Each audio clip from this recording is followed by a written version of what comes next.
કાપડ વેપારીઓ સાથે કરોડોની ઠગાઈ આચરનાર અને સલાબતપુરા પોલીસના હાથે ઝડપાયેલા આરોપીઓનો રાજકોટ જેલમાંથી ઇકોસેલે કબજો લીધો છે।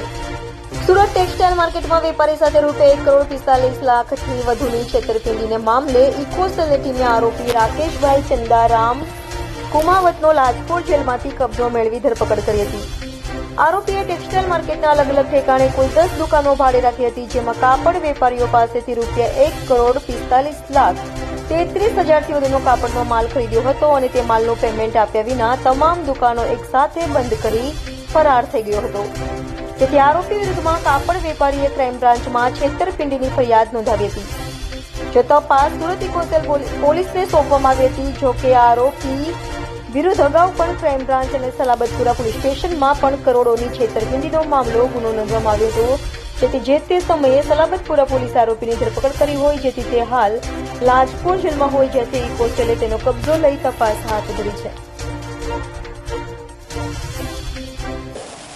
ફરિયાદી શ્રી બિપિનભાઈ ગોરધનભાઈની ફરિયાદ હકીકત એ રીતેની છે કે પોતે ટેક્સટાઇલના વ્યવસાય સાથે સંકળાયેલા છે અને પોતાને ત્યાં વિવર તરીકે માલ જે ઉત્પાદન થાય છે તે અલગ અલગ વેપારીઓને કાપડનું વેચાણ કરે છે।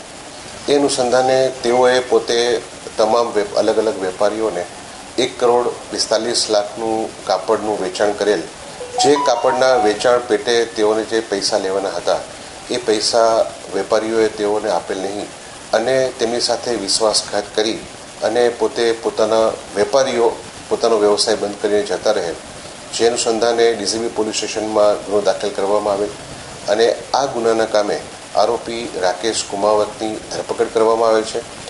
આરોપીને પૂછપરછ ચાલુ છે અને હાલની તપાસ પણ આ ગુનાની ચાલુ છે।